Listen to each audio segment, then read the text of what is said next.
Welcome guys, I hope you are doing well. I am Veer, welcome to Studler family. तो कैसे हो दोस्तों? मैं आशा करता हूँ शानदार तरीके से आप लोग अपनी लाइफ को एंजॉय कर रहे हो, अपनी सेहत, फैमिली और पढ़ाई का ध्यान काफी अच्छे से रख रहे हो।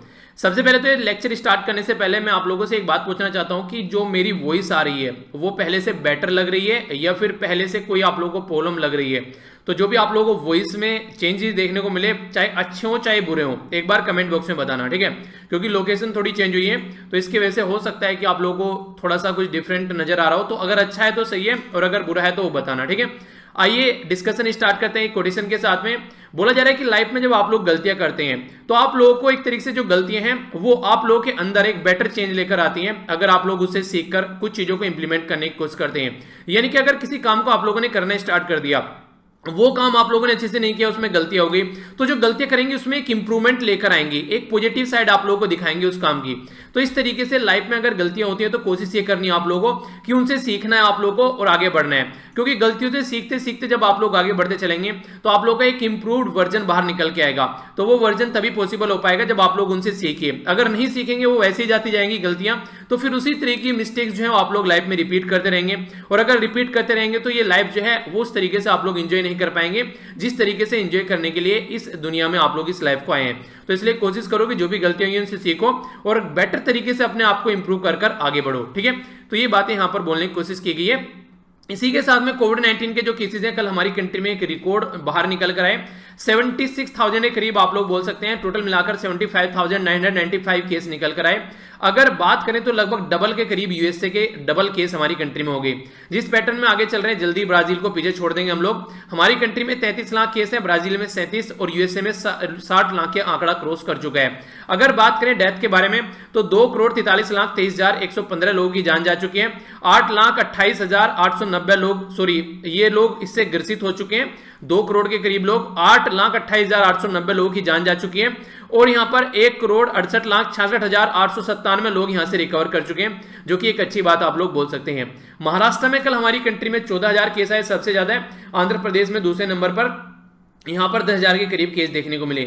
1,000 के करीब लोगों की कल जान चली गई। टोटल मिलाकर 60,629 लोग अब तक इस बीमारी से यहां पर अपनी जान गंवा चुके हैं। तो एक हल्का सा डेटा था जिसके बारे में आप लोग आइडिया रखेगा। आइए अब आगे चलते हैं, आर्टिकल्स देखते हैं कौन से आर्टिकल में क्या क्या और इंपोर्टेंट्स क्या क्या है इन आर्टिकल्स की। लेक्चर की पीडीएफ आप आज शाम तक आप लोगों को सारी यहां पर प्रोवाइड करा दूंगा, जो भी आप लोगों की पीडीएफ बची हुई है। और अब थोड़ा सा पैटर्न में चीजें आप लोगों को होती नजर आएंगी, जैसा कि मैंने आप लोगों को बोला भी था कि जल्दी ही चीजें पैटर्न में आने वाली हैं। तो एक और सजेशन मैंने आप लोगों से मांगा था कि आप लोग ये बताइएगा कि लेक्चर में क्या क्या इंप्रूवमेंट चाहते हैं। तो ये सजेशन आप लोग दे सकते हैं 1 तारीख तक।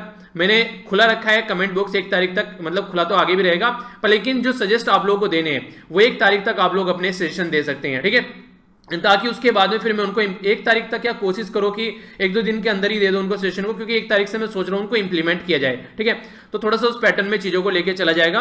तो आप लोग जो भी सेशन देना चाहते हैं तीनों वीडियो से रिलेटेड, चाहे वो द हिंदू वाली वीडियो हो, चाहे आप लोग की नैनो मैगजीन वाली यानी कि पीआईबी ऑल इंडिया रेडियो वाली वीडियो, या फिर एमसीक्यू वाली वीडियो है, तीनों में से किसी के भी अंदर कोई भी आप लोग सेशन देना चाहते हैं, आप लोग सेशन जरूर दीजिएगा ताकि उसको इंप्रूव किया जा सके, ठीक है?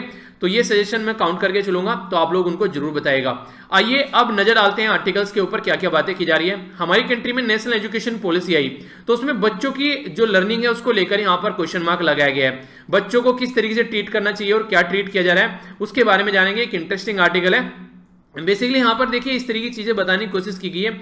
जैसे मान लीजिए आप लोग बड़े होते हैं तो ऐसा थोड़ी ना होता है कि जब आप लोग सुन रहे हैं उस टाइम पर बोला जाता है कि आप लोगों को बोलना नहीं है, ठीक है? जब आप लोग बोल रहे हो उस टाइम पर बोला जाता है कि आप लोगों को देखना नहीं है।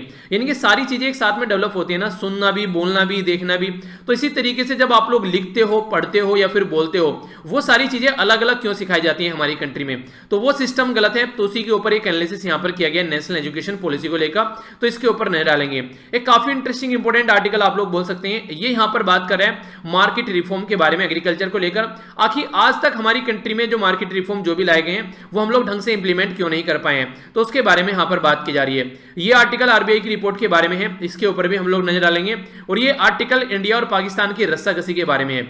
आर्टिकल में बेसिकली क्या बोला जा रहा है उल्टा चोर कोतवाल को डांटे वाली बात हो गई है। पाकिस्तान बोल रहे हैं कि यूएन के अंदर में जाके कि वही सबसे ज्यादा प्रॉब्लम फेस कर रहा है टेररिस्ट की वजह से आज के डेट में, उसी के यहाँ पर अटैक हो रहे हैं। इंडिया एक तरीके से कहीं ना कहीं इन चीजों को सपोर्ट कर रहा है, यानी कि एक तरीके से आप लोग बोल सकते हैं कि पाकिस्तान ऐसी हरकतें बोलने की कोशिश कर रहा है कि उसने बहुत कुछ किया टेररिज्म को खत्म करने के लिए, पर लेकिन इंडिया का हाथ है कहीं ना कहीं, आज तक ये चीजें जो रुक नहीं पा रही हैं। तो ऐसी हरकतें पाकिस्तान के द्वारा यहाँ पर बोली जा रही हैं। आर्टिकल में मुझे कोई दम नहीं लगा, फालतू की चीजें ज्यादा लिखी जा रही हैं और पाकिस्तान की दलीलें तो उनमें तो कुछ होता ही नहीं है, वो आप लोग जानती हैं। ठीक है, ये आउटर स्पेस के बारे में बात की जा रही है, जो अनसर्टेनिटी एक तरीके से जो आने वाले टाइम में देखने को मिल सकती है। तो देखेंगे इसके बारे में, आर्टिकल के बारे में नजर डालेंगे क्या क्या बातें यहां पर की जा रही है।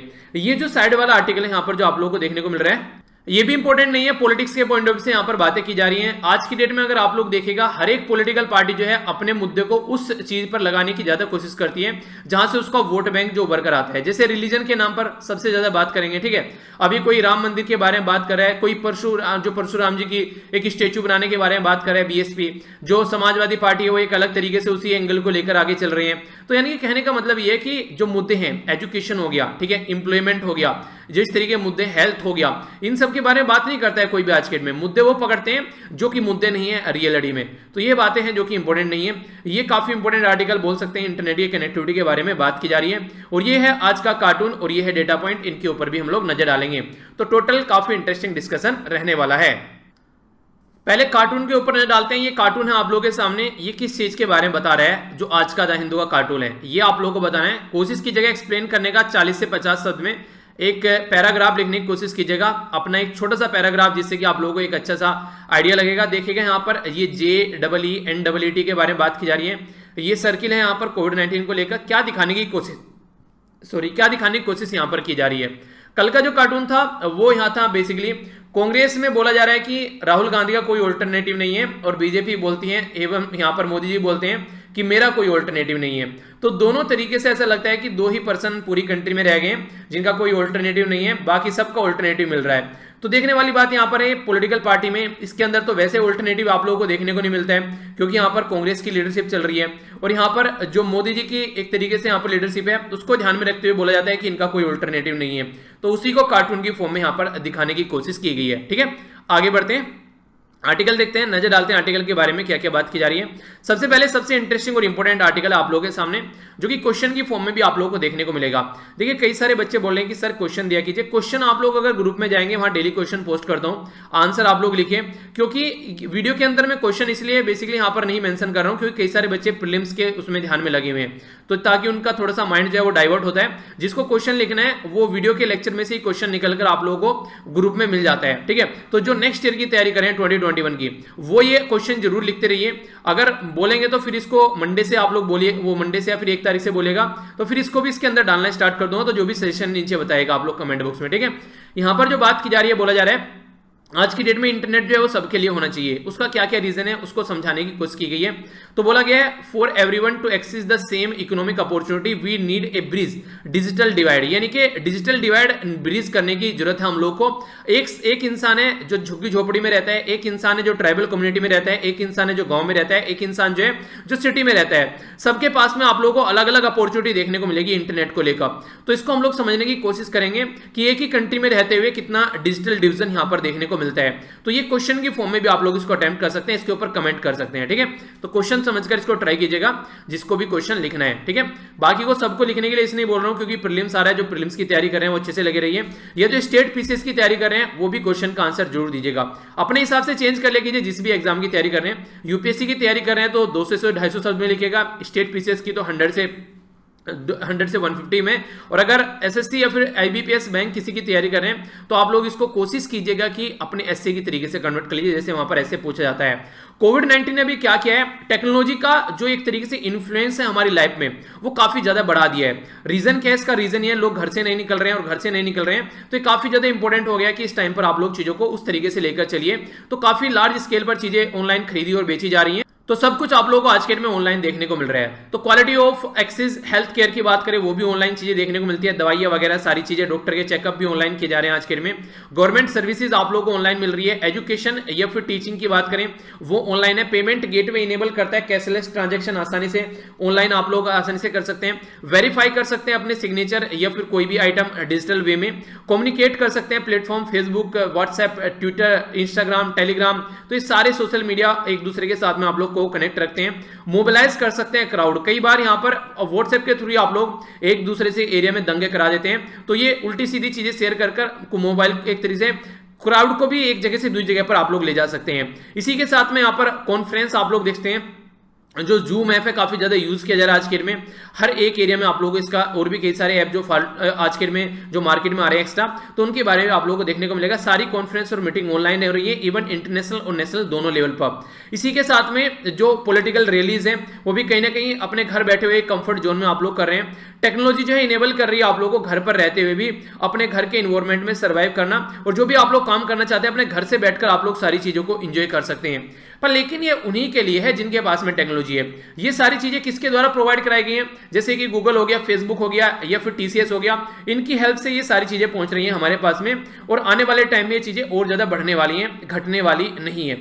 अगर वर्ल्ड के बारे में हम लोग बात करें, जो आज के में जो स्ट्रगल कर रहा है इकोनॉमी को लेकर, यानी कि इकोनॉमी डाउन जाती जा रही है, तो इसके चलते कई सारे ऐसे एरिया हैं जहां पर जो इकोनॉमी जो है काफी बूस्ट हुई है। जैसे जूम के बारे में मैंने बात की, जूम जो है यहाँ पर अभी फिलहाल लास्ट जो फाइनेंशियल क्वार्टर गया उसमें 300 मिलियन के करीब जूम के डाउनलोड हुए हैं, यानी कि जो एक दूसरे से बात कर रहे हैं, गर्लफ्रेंड बॉयफ्रेंड, वो भी इसको एंजॉय कर रहे हैं। इसी के साथ में मीटिंग चल रही है, कॉन्फ्रेंस चल रही है, इंटरनेशनल नेशनल लेवल पे लोग ये चीजें कर रहे हैं, सारी चीजें देखने को मिल रही हैं। तो ये वो लोग हैं जिनके पास में इंटरनेट है, ये वो लोग हैं जिनके पास में इलेक्ट्रिसिटी है, जिनके पास में लैपटॉप है, ये लैपटॉप है या फिर मोबाइल है या फिर टैबलेट है, ये वो लोग हैं जिनके पास में सारी फैसिलिटीज अवेलेबल है, तो अपने कंफर्ट जोन से सारा काम कर पा रहे हैं। पर लेकिन उसके बारे में सोचिए जो शहरों में पुअर रहते हैं, जैसे झुग्गी झोपड़ी में, ठीक है, एल्डरली लोग रहते हैं, बुजुर्ग हो गए जिनको टेक्नोलॉजी के बारे में कुछ पता ही नहीं है, वो उसके साथ में जूझ रहे हैं, या फिर ट्राइबल कम्युनिटी के लोग रहते हैं, या फिर रिमोट एरिया में यहाँ पर कई सारे लोग आप लोगों को देखने को मिलेंगे, रूरल एरिया में वो देखने को मिलेंगे, जो कि इस पर्टिकुलर जो ये रिवॉल्यूशन आ रहा है सोसाइटी के अंदर उससे अलग थलग पड़े हुए हैं, यानी कि उनको कोई काउंट ही नहीं कर रहा है। तो यहां से समझ में आता है कि हमारी कंट्री में किस तरीके का डिवीजन देखने को मिल रहा है, एक साइड में कैसी कंट्री है और दूसरी साइड में कैसी कंट्री है। तो इस तरीके से अगर कंडीशन आप लोग देखेगा, ये एक तरीके से अनेबल करती हैं, अगर ये लोग जो देखेगा ना तो इनको हेल्थ सर्विस अच्छी मिल पाएगी, ना इनको कोई क्रिटिकल सर्विस अच्छी मिल पाएगी, इनके स्किल डेवलपमेंट भी नहीं होगा अच्छे से, इकोनॉमिक एक्टिविटी से भी ये दूर रहेंगे। तो एक तरीके से जो वायरस है सबसे ज्यादा जो इंपैक्ट डाल रहा है, जो सबसे ज्यादा वायरस ने किसी को एक्सपोज किया है, तो वो इनके ऊपर इंपैक्ट पड़ा है। केरला के बारे में बात करें तो केरला हमारी कंट्री में second highest internet penetration rate है। केरला में हमारी कंट्री में सबसे ज्यादा पेनिट्रेशन रेट है। पहले नंबर पर कहां पर है, दिल्ली में। दिल्ली में सबसे ज्यादा इंटरनेट यूज करते हैं लोग, केरला में दूसरे नंबर पर सबसे ज्यादा यूज करते हैं। तो इसके चलते केरला में भी कई सारी क्लास ऑनलाइन कंडक्ट कराई जा रही है, ठीक है, पर वहां पर भी डिजिटल डिवाइड देखने को मिल रहा है। कोविड-19 जो है यहाँ पर आज की डेट में जो अंडर प्रिविलेज जो स्टूडेंट्स हैं, जिनके घर में मोबाइल नहीं है या फिर कोई सिस्टम नहीं है, तो उनको कहां से एजुकेशन मिलेगी। तो मोस्ट जो लिटरेट स्टेट है वहां पर भी एजुकेशन जो है ढंग से हम लोग प्रोवाइड नहीं करा पाएंगे, किसकी वजह से, टेक्नोलॉजी की वजह से। तो टेक्नोलॉजी जो कि एक तरीके से हर्डल को कम करने का काम करती है, आज के दिन में यही हर्डल बन रही है, खासकर गरीब सोसाइटी है जो उनके लिए। अभी यहां पर ये बोला गया, ये उदाहरण दिया गया, यहां पर एक छोटी सी बच्ची थी जिसको स्मार्टफोन नहीं मिल पा रहा था और उसकी क्लासेस नहीं चल रही थी, तो उसने सुसाइड कर लिया। तो ऐसे ऐसे केसेस जो हैं वो हम लोगों को सोचने के लिए मजबूर करते हैं कि बच्चों के माइंड पर इसका क्या प्रेशर पड़ सकता है। जो पढ़ने वाला बच्चा है, जो काफी ज्यादा सीरियस है अपनी लाइफ को, करियर को लेकर, तो उसके बारे में यहाँ पर चीजें देखने को मिल रही है। सुसाइड तक कर रहा है बच्चा कि कैसे जिंदगी चलने वाली है आगे। सुसाइड करना कोई सॉल्यूशन नहीं होता है, पर लेकिन उसका मतलब यह कि उस बच्चे को उसका साइकोलॉजिकल जो बैलेंस उसके घर वाले नहीं बना पाए, कोई यार दोस्त भी नहीं था जो ढंग से चीजों को उसको सपोर्ट कर सके, तो तब ऐसी कंडीशन आप लोगों को देखने को मिलने वाली है। अगर हम लोग बात करें नेक्स्ट पॉइंट के बारे में, यह है यूनाइटेड नेशन से रिलेटेड, यानी कि यूएन जनरल असेंबली के द्वारा बोला गया था 2016 में कि इंटरनेट प्रोवाइड कराना ये ह्यूमन राइट है, यानी कि इंसानों को, अगर कोई इंसान है तो उसके पास में इंटरनेट होना चाहिए कम से कम आज के टाइम में तो मिनिमम। तो इंटरनेट प्रोवाइड कराना एक ह्यूमन राइट है। तो इसके चलते अगर आप लोग देखिए जो गवर्नमेंट है, कई सारे एक्शन उसके द्वारा लिए गए, पर लेकिन गवर्नमेंट के जो एक्शन रहते हैं वो शेख चिल्ली की कहानियां जैसे नहीं होते, जिससे मुंगेरी लाल के सपने होते हैं, उस तरीके से काम करते हैं। 2011 में इंडियन कांग्रेस के द्वारा, यानी कि कांग्रेस पार्टी के द्वारा नेशनल ऑप्टिकल फाइबर नेटवर्क लाया गया, जिसमें बोला गया कि 2.5 लाख ग्राम पंचायत जो है उनको हम लोग कनेक्ट करेंगे। चलो भैया बहुत अच्छी बात है, कनेक्ट करो, देखते हैं कितना ग्राम पंचायत में नेट पहुंचता है। अगर बात करें 2015 में गवर्नमेंट चेंज हो गई, नई गवर्नमेंट आई, उन्होंने सबसे पहला काम क्या किया, इसका नाम चेंज किया, नेशनल ऑप्टिकल फाइबर नेटवर्क का नाम चेंज करके भारत नेट इसका नाम किया गया, ठीक है। तो इसके चलते इनके द्वारा बोला गया कि डिजिटल इंडिया लेके आएंगे, हम लोग सबको कनेक्ट करेंगे। चलिए भैया अच्छी बात है। फिर यहां पर बात की गई कि सब्सिडाइज 4G टेलीकॉम ऑपरेटर यहां पर सेटिंग की जाएगी और लगभग 7 लाख के करीब जो वाईफाई हॉटस्पॉट है स्प्रेड किए जाएंगे हर एक गांव में, ताकि कनेक्टिविटी बनाई जा सके, यानी कि इंटरनेट फ्री ऑफ कॉस्ट आप लोग यूज कर पाएंगे।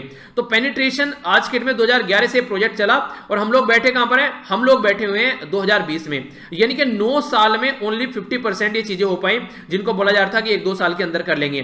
तो ये हमारा जज्बा है काम को करने का।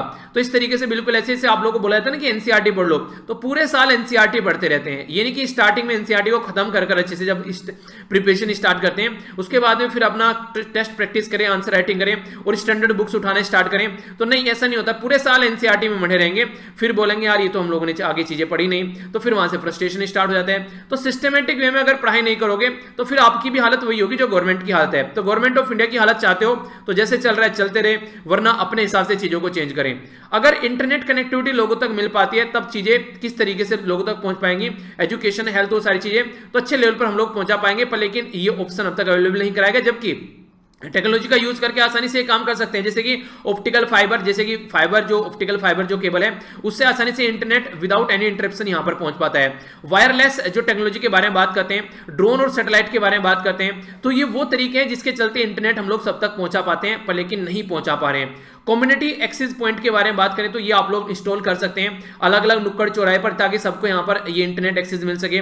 पंजाब गवर्नमेंट के द्वारा अभी 1.75 lakh mobile phone, smartphone students को बांटे गए, ताकि वो स्टूडेंट जो है अपनी पढ़ाई को कंटिन्यू रख सकें। तो यहां से आप लोग सीख सकते हैं। ऐसे और भी कई सारे इनिशिएटिव ले जा रहे हैं, सब्सिडाइज स्मार्टफोन या फिर कोई दूसरी डिवाइस दी जा रही है बच्चों को, ताकि वो अपनी एजुकेशन को आगे लेकर चल सके। तो एक तरीके से ये काफी अच्छा तरीका आप लोग बोल सकते हैं, जो कि जो डिजिटल डिवाइड है उसको कम करने का काम करता है। नेशनल एजुकेशन पॉलिसी जो 2020 है उसमें बोला गया कि इंफॉर्मेशन कम्युनिकेशन टेक्नोलॉजी का यूज करना है आप लोग को जितना ज्यादा लार्ज स्केल पर आप लोग कर सकते हैं। पर लेकिन क्या ये सारी चीजें बोलने से सारी चीजें हो जाएंगी या फिर करना भी पड़ेगा? तो करना है तो कैसे करना है? तो अगर ऑनलाइन आप लोग कनेक्ट होना है तो नेसेसरी है कि आप लोगों को यहाँ पर आज के डेट में ऑनलाइन कनेक्ट होना पड़ेगा, क्योंकि पेंडेमिक के चलते यहाँ पर कंडीशन ऐसी क्रिएट हो गई है। तो स्टेइंग कनेक्टेड ऑनलाइन अब नेसेसिटी बन चुकी है, यानी कि आवश्यकता ही आविष्कार की जननी है, ऐसा आप लोग बोल सकते हैं। और पोस्ट कोविड-19 भी सबसे ज्यादा वर्ल्ड में कनेक्टेड ऑनलाइन लोग आप लोगों को देखने को मिलेंगे, क्योंकि ऑनलाइन चीजें एक तरीके से स्टार्ट हो चुकी हैं, तो अब चीजें स्टेब्लिश हो रही हैं आराम से। तो इसलिए ये काफी ज्यादा इंपॉर्टेंट है और जरूरी भी है। अगर बात करें आगे डिजिटल लैंडस्केप के बारे में, तो ये भी काफी इंपॉर्टेंट अपॉर्चुनिटी आप लोग इसको बोल सकते हैं। सोशल मोबिलिटी आने वाले टाइम में यहां पर देखने को मिलेगी, तो एबिलिटी जो है नेविगेट करने की डिजिटल लैंडस्केप, ये मोर इकोनॉमिक अपॉर्चुनिटी आप लोगों को देगा, यानी कि जितना ज्यादा आप लोग इंटरनेट के साथ में कनेक्ट होगे, घर पर बैठ के आप लोग अच्छे से अपॉर्चुनिटी को ले पाओगे, और जो इसके साथ में कनेक्ट नहीं होगा वो काफी पीछे छूट जाएगा। तो जरूरी है कि प्रायोरिटी देना, बेसिक तो कम से कम लोगों तक पहुंचे, इंटरनेट और इलेक्ट्रिसिटी तो लोगों तक पहुंचे, फिर मोबाइल का जुगाड़ करेंगे जैसे तैसे, तो वो चीजें फिर होनी चाहिए। तो इंटरनेट कनेक्शन हर एक इंसान के पास में होना चाहिए, ये समझाने की कोशिश की गई है। ठीक है, तो यहां पर एक काफी इंपॉर्टेंट आर्टिकल था जो कि आप लोग यहां पर याद रखिएगा, और इसका एक अच्छा सा आंसर आप लोग लिखने की कोशिश कीजिएगा। ओके, आगे चलता हूं नेक्स्ट आर्टिकल की ओर। ये भी आर्टिकल काफी इंपॉर्टेंट आप लोग बोल सकते हैं। ये बात कर रहा है बेसिकली हमारी कंट्री में जो एग्रीकल्चर है उसके बारे में, तो क्या क्या बातें की जा रही है समझने की कोशिश करते हैं। इस आर्टिकल में इंटरेस्टिंग बात ये बोली गई है, अगर एक एनालिसिस किया जाए हमारी कंट्री में जो पॉलिसीज अब तक लेकर आई गई हैं, वो पॉलिसी जैसे इंप्लीमेंट होनी थी वैसे इंप्लीमेंट नहीं हो रही है। कहीं पर सेंट्रल गवर्नमेंट की कमी है तो कहीं पर स्टेट गवर्नमेंट की कमी है, ग्राउंड लेवल तक चीजें नहीं पहुंच पा रही हैं। सबसे बड़ी चीज तो यही है कि जैसे गवर्नमेंट चेंज होती है तो एक इंटरप्शन हो जाता है, उसमें एक तरीके से जो पॉलिसीज है वो कंटिन्यू नहीं रह पाती है। तो इसी के चलते बात की जा रही है कि सेंटर पॉलिसी जो है वो कॉम्प्लीमेंट्री रिफॉर्म आप लोगों को देखने को मिलता है। इसी के साथ में कोलैबोरेट करने की बात की जा रही है सेंटर और स्टेट की, ताकि अप्रोच को आप लोग ढंग से लेकर चल सको। देखिए कहने का मतलब क्या है यहां पर, यह है मान लीजिए आप लोग जो है आज के दिन में सेंट्रल गवर्नमेंट आप लोगों को बोल रही है कि जो स्टूडेंट जिनकी जॉब नहीं लगी है उनको 1000 रुपए पर मंथ प्रोवाइड कराए जाएंगे, ताकि एक तरीके से उनका खर्चा थोड़ा बहुत खुद का चलता रहे, कुछ पॉकेट मनी के तौर पर। ठीक है, पर लेकिन आगे चल के इनके द्वारा बोला गया कि चलो यार ऐसा करते हैं, खाना भी आप लोगों को प्रोवाइड करा देते हैं जिनकी जॉब नहीं लगी है। ठीक है, तो उनको फूड प्रोवाइड कराया जाएगा एक तरीके से, उसमें दोपहर में और शाम को 2 टाइम का खाना मिलेगा। पर लेकिन जब 2 टाइम का खाना देने की बात की गई, इसका मतलब ये नहीं है कि अब 1000 रुपए देने बंद कर दोगे, ये दोनों एक साथ में चलने चाहिए, तभी एक थोड़ी सी लाइफ जो है वो आसान होगी। तो कॉम्प्लीमेंट्री का मतलब है जो चल रहा है उसको चलने दीजिए, और जो और चीजें अवेलेबल प्रोवाइड करा रहे हैं उनको आप लोग एक्स्ट्रा तरीके से प्रोवाइड कराना है, तब जाकर चीजें सुधर पाएंगी। रिसेंट जो एग्रीकल्चर की मार्केट के अंदर जो रिफॉर्म लेकर आए गए हैं वो एक तरीके से काफी एक चेंज देखने को मिला पॉलिसीज के अंदर। सबसे पहले अगर बात करें हम लोग रिमूवल की बात की जा रही है, कई सारी रिस्ट्रिक्शन हटाई गई इसेंशियल कमोडिटी एक्ट के थ्रू। ठीक है, ताकि इन्वेस्टमेंट को अट्रैक्ट किया जा सके एग्रीकल्चर में, फार्मर की हेल्प हो सके। अलग अलग जो काम करते हैं, जैसे अगर बात करें सीरियल्स हो गए, पल्सेस, ऑयल सीड, ऑनियन, इन सब में तो एक तरीके से इफेक्ट जो भी चीजें हो रही हैं उसको एक तरीके से सही तरीके से लेकर आगे चला जा सके। और एक तरीके से देखिए कई सारी चीजें थी। अगर आज के में आप लोग बात करें से प्राइवेट इन्वेस्टमेंट के बारे में बात करते हैं, अगर उसको लगता है कि लॉन्ग टर्म पॉलिसी है, जल्दी जल्दी चेंज नहीं हो रही है, तो प्राइवेट वाले अच्छा इन्वेस्टमेंट करेंगे। अगर उसको लगता है कि पॉलिसी जल्दी जल्दी चेंज हो रही है तो क्या करेंगे, थोड़ा सा रुक लेते हैं और उसके बाद में देखते हैं क्या करना। तो नए ऑर्डिनेंस लेकर आए गए हमारी कंट्री में, उसमें बोला गया कि इंटर स्टेट ट्रेड होना है, पहली बात। दूसरी बात बोला है कि प्रमोट करना है contract farming. Inter state trade यानी कि अगर आज के डेट में एक राज्य से दूसरे राज्य में सामान पहुंचाना है वो आसानी से पहुंचाया जा सके। कॉन्ट्रैक्ट फार्मिंग ये होती है, मान लीजिए मैं एक किसान हूं, ठीक है, आप लोग एक बिजनेसमैन है और आप लोग क्या करते हैं, आप लोग ब्रेड बनाते हैं, यानी कि जो ब्रेड नहीं होते हैं तो वो बनाते हैं, और मेरे पास से आप लोग गेहूं लेकर जाते हैं, तो आप लोग बोलेंगे गेहूं की ये वैरायटी लगाओ यार खेत में, ये सारा गेहूं हम लोग खरीद लेंगे, तो उसी के बेस पर आप लोग पेमेंट कर देंगे। तो एक तरीके से मुझे भी एक सिक्योरिटी रहेगी कि हाँ यार मेरी फसल जो है वो उसको खरीदने वाला कोई है, ठीक है, तो मैं उसकी अच्छे से देख रेख करूंगा। ऐसा नहीं होगा मुझे ऐसा लगेगा कि यार ये फसल डूब ना जाए, ये ना हो जाए, वो ना जाए, तो लॉस में भी वो मेरे साथ रहने वाले हैं। तो इस तरीके से अगर प्रॉफिट और लॉस में दोनों में साथ रहने वाले हैं तो फार्मर को, जो किसान है, उसको एक प्रॉफिट, एक तरीके से उन्हें कहते हैं कि कंधा मिल जाता है हेल्प करने वाला, तो एक अच्छी चीज देखने को मिलती है। पर फिर भी कई सारे डिफिकल्टी सामने निकल कर आती है हमारी कंट्री में। सबसे बड़ी जो प्रॉब्लम है टाइम इनकंसिस्टेंसी, ये हर एक इंसान की लाइफ में देखने को मिलेगा। टाइम इनकंसिस्टेंसी मतलब बोला गया कि पॉलिसी एक तरीके से लेकर आनी है, इंप्लीमेंट करनी है, पर लेकिन वो टाइम निकल जाता है, पता ही नहीं चलता है कब वो होने चाहिए, और अलग अलग टाइम पर चीजें आप लोगों को देखने को मिलती है। तो इसकी वजह से कई सारे जो लोग हैं वो कई सारे डाउट रेज करते हैं। ये यहां पर बोलते हैं कि पॉलिसी जो है वो क्लियर नहीं है।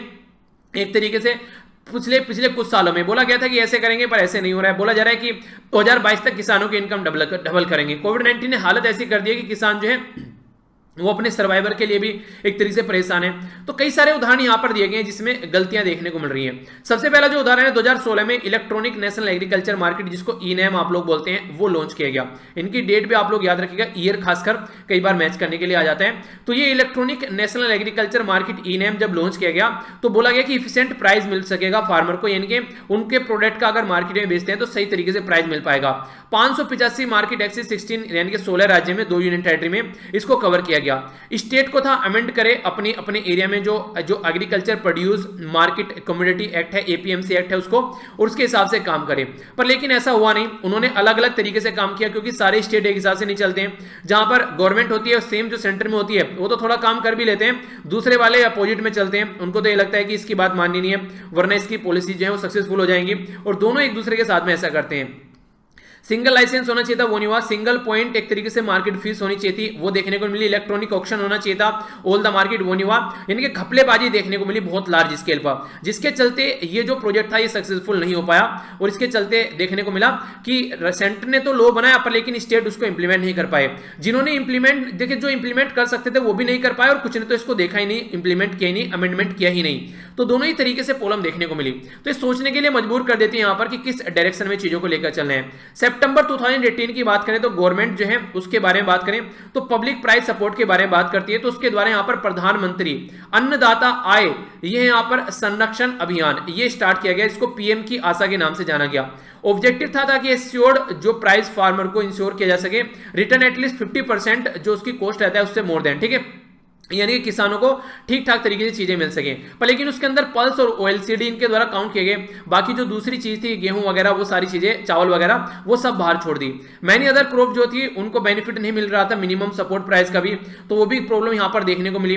तो ये भी एक काफी बड़ी प्रॉब्लम यहां पर निकल कर आई। और इसी के साथ में बोला गया था 3 तरीके से प्रोक्योरमेंट किया जाएगा। गवर्नमेंट प्रोक्योरमेंट करेगी, इसी के साथ में जो डेफिशिएंसी ऑफ पेमेंट में देखने को मिलेगी वो प्रोवाइड कराया जाएगा कि हाँ भैया इतना खरीदा गया, उतना खरीदना था, यानी खरीदना तो 100 में पर खरीद के ले गए 95, तो 5 रुपए जो है वो गवर्नमेंट की साइड से निकल के आएंगे। और प्राइवेट प्रोक्योरमेंट भी देखने को मिलेगा, यानी कि प्राइवेट वाले भी प्रोक्योर करेंगे। पर ये कि रियलिटी में क्या है, इसने भी काम नहीं किया यहां पर, क्योंकि अगर ओनली पब्लिक प्रोक्योरमेंट के बारे में बात करें वो तो मीनिंगफुल रहा। डिफिशिएंसी पेमेंट जो थी वो इंप्लीमेंट की गई ओनली पायलट प्रोजेक्ट के बेस पर, जैसे कि मध्य प्रदेश में हो गया। बाकी जहां जहां पर और भी जगह देखने को मिला उसको इंप्लीमेंट नहीं किया गया। प्राइवेट ने इसको प्रोक्योर ही नहीं किया। प्राइवेट जो है वो ढंग से पार्टिसिपेट ही नहीं कर पाए। इसी के साथ में बजट जो था यहाँ पर जो बेसिकली होना चाहिए था अवेलेबल, वो बजट देखने को नहीं मिला। कई सारी पॉलिसी तो ऐसी हैं, बोल दिया जाता है कि बजट अच्छा रहेगा, पर लेकिन जब ग्राउंड में जाकर देखते हैं बजट वहां पर मिलता ही नहीं है। तो ये एक अलग से इरिटेट करने वाला माहौल निकल कर आता है। इंटरिम बजट में फिर एक नई पॉलिसी और लाई गई, जिसको बोला गया, तीसरे नंबर की पॉलिसी है यहाँ पर, जिसको बोला गया ये यहाँ पर ये पीएम किसान के नाम से। तो पीएम किसान के नाम से पॉलिसी लाएगी कि सबके अकाउंट में 6,000 रुपए पर ईयर के हिसाब से हम लोग ट्रांसफर करेंगे, तो 75,000 करोड़ रुपए यहाँ पर खर्च किए जाएंगे, ये बेसिकली बोला गया। हालांकि ये पॉलिसी जो है वो कुछ ठीक ठाक चली, क्योंकि कई सारे राज्य के द्वारा इसमें पार्टिसिपेट किया गया, ग्राउंड लेवल पर काम किया गया, क्योंकि इलेक्शन आ रहे थे तो ऊपर से भी डंडा एक तरीके से किया गया, वो नहीं बोलते ऊपर से प्रेशर डाला गया, तो इसके चलते चीजें जो है वो थोड़ी सी पैटर्न में चलती यहाँ पर नजर आई। पर लेकिन इसके चलते जो सारी कहानी खराब कर दी वो फिर कर दी कोविड-19 ने। ई नैम जो था कोविड-19 की वजह से फिर से आ गया। 445 मोर मार्केट यहां पर कवर की गई। इसी के चलते जो फार्मर को अलाउ किया गया सेल और ट्रांसपोर्ट करने के लिए डायरेक्ट रजिस्टर जो वेयर हाउसेज हैं, फार्मर प्रोड्यूसर ऑर्गेनाइजेशन है उनके लिए, पर ऐप बेस्ड जो यहां पर ट्रांसपोर्ट सिस्टम है वो भी प्रोवाइड कराया गया। पर लेकिन कई सारे इश्यू यहां पर भी देखने को मिले जो कि स्टिल रिमेन है, वो फुलफिल यहां पर नहीं हो पा रहे हैं। सबसे पहले तो जो यहां पर फ्लिप फ्लॉप देखने को मिलता है, अगर आप लोगों ने इलेक्ट्रॉनिक्स एंड कम्युनिकेशन में पढ़ा होगा, फ्लिप फ्लॉप वगैरह जो चीजें होती हैं, यानी कि अप्स एंड डाउन्स जो होते हैं, उसके बारे में बात की जा रही है। तो इसके चलते मैं आप लोगों को बोलूं कि आज की डेट में कि आप लोगों को कहीं पर इन्वेस्टमेंट करना है, ठीक है, वहां पर हो सकता है कि आप लोगों को 1 महीने के अंदर रिटर्न मिल जाए, पर हो सकता है कि आगे आने वाले 4 महीने के अंदर भी ना मिले। फिर मैं बोलने लगूं 2 दिन बाद, यार वहां पर तो रिटर्न ना 1 साल के अंदर मिलेगा। तीसरे दिन बोलने लगूं वहां पर रिटर्न ना 5 साल के बाद में मिलेगा। तो आप लोग बोलेंगे कि बेवकूफ बनाया जा रहा है, ठीक है, यानी कि स्टेट एक बंदा जो है एक बात पर टिक ही नहीं रहा है। तो यही बात देखने को मिल रही है, गवर्नमेंट कभी कोई पॉलिसी लेके आती है, ई नैम से पब्लिक फंडिंग पीएम आशा तक, और फिर यहां पर ये मार्केट बेस्ड ये मेजर्स हैं, कई सारी ऐसी चीजें निकल कर आई। तो प्राइवेट वाले क्या रहते हैं, उनको ये लगता है कि यार गवर्नमेंट आज की डेट में कोई सी है, कल कोई सी आ गई, खुद की गवर्नमेंट की पॉलिसीज अपनी एक जगह मेंटेन नहीं रख पा रहे हैं, तो पता चला हमने इसमें इन्वेस्टमेंट किया और परसों को यहां पर कोई और पॉलिसी आ गई, तो कहानी खत्म हो गई ना। तो इस तरीके से आप लोग समझ सकते हैं। तो इसका मतलब ये होता है कि जो प्राइवेट इन्वेस्टमेंट वाला है वो सोच समझकर इन्वेस्टमेंट करता है, तो अपना हाथ खींच लेता है, उसको लगता है कि यार पता चला इन्वेस्टमेंट कर दिया, पैसा डूब गया, गवर्नमेंट की तो 2 मिनट लगी चेंज करने में। तो इसीलिए रिजल्ट क्या निकल के आता है, इन्वेस्टर जो रहते हैं वेट एंड वॉच करते हैं, ठीक है, तो वो सोचते हैं कि पहले देखो कि कहां पर जाकर चीजें टिकती हैं, वहां से चीजें हम लोग आगे लेकर चलेंगे, कहां पर स्टेबल होती हैं। इश्यूज क्या रहते हैं, प्रॉब्लम क्या रहती है, सेंटर स्टेट और इसी के साथ में स्टेट स्टेट रिलेशन काफी बड़ा रोल प्ले करते हैं। अगर मान लीजिए सेंटर में कोई अलग गवर्नमेंट है और स्टेट में कोई अलग गवर्नमेंट है, तो वो दोनों मिलकर काम नहीं करेंगे। स्टेट वैसे एक दूसरे के साथ में लड़ते रहते हैं, कभी पानी को लेकर, कभी बाउंड्री पे और कोई चीज इश्यूज को लेकर, तो वो कंडीशन आप लोगों को देखने को मिलेगी। तो कहने का मतलब यह कि एक प्रॉपर माहौल नहीं मिल पा रहा है चीजों को। ऑर्डिनेंस जो थे वो पास किए गए सेंट्रल गवर्नमेंट के द्वारा, ठीक है, इंप्लीमेंट करने के लिए सारे राज्य में, पर लेकिन जिस तरीके से राज्य को देखने को मिले, राज्य ने उसको ढंग से इंप्लीमेंट नहीं किया गया, तो वो प्रॉब्लम देखने को मिली। इंटर स्टेट ट्रेड के बारे में बात करिए, एक राज्य से दूसरे राज्य में जो ट्रेड लेकर जाया जाता है, उसके बारे में अगर बात करेंगे तो स्टेट की जो बाउंड्रीज हैं वो काफी बड़ा बैरियर क्रिएट करती है। कई बार कोऑर्डिनेट करने की जरूरत है, सेंटर को स्टेट के साथ में मिलकर काम करने की जरूरत है, काफी क्रूशियल है, काफी इंपॉर्टेंट है। इसी के साथ में जो दूसरी प्रॉब्लम है इंप्लीमेंटेशन की, उसके चलते स्टेट को इंगेज करना पड़ेगा, ताकि जो पोटेंशियल प्रॉब्लम है वो बेसिकली सेंटर स्टेट के रिलेशन भी काफी बड़ी प्रॉब्लम क्रिएट करते हैं। तो ये सॉल्यूशन आप लोगों को करने पड़ेंगे, तभी आप लोग कंफर्टेबल फील करेंगे।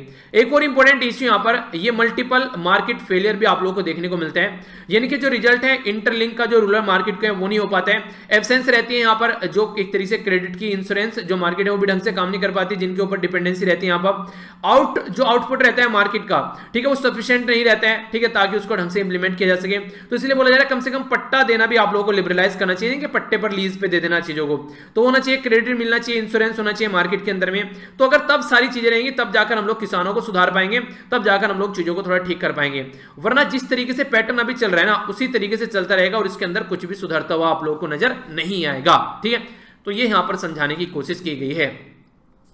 नेक्स्ट आर्टिकल के बारे में आप लोगों से थोड़ी सी बात करूं तो इस आर्टिकल के बारे में कुछ इंपॉर्टेंट बातें देख लेते हैं। देखिए क्या किया जाता है बच्चों को आजकल में हमारी कंट्री में, अगर बच्चों को सिखाना है तो फाउंडेशन रखा गया है कि लिटरेसी और न्यूमरेसी टारगेट रखा जाता है अर्ली स्कूलिंग में, यानी कि उनको पढ़ना सिखाओ और उनको नंबरों की पहचान करना सिखाओ। तो इस तरीके की चीजें आप लोगों को देखने को मिलती है। नेशनल एजुकेशन पॉलिसी के बारे में बात करें तो रिवाइज करने की कोशिश की जाती है, रिवैम्प करने की कोशिश की जाती है। तो इस तरीके से जो स्कीम है काफी इंपॉर्टेंट होती है। पर लेकिन अगर आप लोग यहाँ पर चीजों को देखोगे यहाँ पर जिस तरीके से ओल्डर चीजें हम लोग फॉलो कर रहे हैं, यानी कि जो हमारे बाबा दादा चीजों को फॉलो कर रहे थे उसी पैटर्न को हम लोग फॉलो कर रहे हैं। उस पैटर्न को कैसे फॉलो कर रहे हैं उसके बारे में भी आप लोगों से बात करूंगा। मान लीजिए किसी पर्टिकुलर बच्चे को आज के में जो एजुकेशन मिलनी चाहिए वो मिलनी चाहिए टेक्नोलॉजी के बेस पर, ठीक तरीके से इंटरनेट को यूज कर तो अच्छा लेवल पर काम आना चाहिए यहाँ पर लेकिन रीऑर्गेनाइज करने की जरूरत है। एलिमेंट्री एजुकेशन की नेशनल एजुकेशन पॉलिसी में बात की गई। एलिमेंट्री एजुकेशन के बारे में जब बात करें तो ग्रेड 1 से ग्रेड 6 तक का यहाँ पर आर्टिकल 45 भी कहता है कि आप लोग यहाँ पर एजुकेशन प्रोवाइड कराओ। इसी के साथ में राइट टू एजुकेशन हमारी कंट्री में आया। 8 साल तक आप लोगों को कंपोजिट स्टेट में यहाँ पर बच्चों को अच्छे से एजुकेशन प्रोवाइड करानी है। नेशनल एजुकेशन यहाँ पर 3 ईयर जो प्री स्कूलिंग थे उसमें कुछ चेंज किए गए। वो क्या चेंज है आप लोग यहाँ पर समझिए एक बार। पहले जो हमारी कंट्री में सिस्टम था वो 10+2 का था, अब आ गया 5-3-3-4 का सिस्टम। तो इसके चलते हमारी कंट्री में एजुकेशन सिस्टम को चेंज किया गया। पर लेकिन जो रीडिंग राइटिंग और अर्थमेटिक की जो कैपेबिलिटी है, ठीक है, तो स्कूल में रेडी करने की कोशिश की जाती है। आप लोग ये समझिए अगर कोई रीडिंग और राइटिंग कर रहा है, ठीक है, 2 फंडामेंटल स्किल है जो कि काफी ज्यादा जरूरी है स्किल लेवल पर, ठीक है, तो इसके चलते आप लोगों को ये अर्लीस्ट पॉसिबल स्टेज में इनको देने की कोशिश की जाती है। पर लेकिन पैटर्न क्या है, ओल्ड पैटर्न फॉलो किया जाता है। वो क्या पैटर्न है, अगर रीडिंग स्टार्ट कर दी जाती है, ठीक है, फिर आगे चलकर फिर बच्चे को जो बेसिकली अल्फाबेट रिकॉग्नाइज कराने की कोशिश की जाती है और फिर उनको वर्ड रिकॉग्नाइज कराने की कोशिश की जाती है, फिर चीजों को इस तरीके से आगे लेकर चला जाता है। यानी कि रीडिंग राइटिंग, इसी पहले हो गया रीडिंग फिर हो गया राइटिंग, ठीक है, रीडिंग हो गया राइटिंग हो गया और चीजों को अंडरस्टैंड करने की जो चीजें होगी वो सारी चीजें अलग अलग चलती हैं। ऐसे बोलोगे पहले बच्चे को बोलो देखना है फिर सुनना है और फिर बोलना है, तो वो वाली चीजें ऐसे नहीं चलेंगी।